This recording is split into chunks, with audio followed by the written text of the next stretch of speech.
এটা হলো ঢাকা গাজীপুর শ্রীপুর শাপলা সিনেমা হলের সাথে।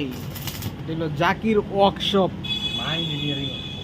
মান কি মাই মা ইঞ্জিনিয়ারিং ওয়ার্কশপ। এটা হলো জাকির প্রোপ্রাইটার, ব্যবসায়ী। এটা হলো ইঞ্জিনিয়ার, আর এটা হলো সহকারী ইঞ্জিনিয়ার। এটা হলো রিপন শাহ।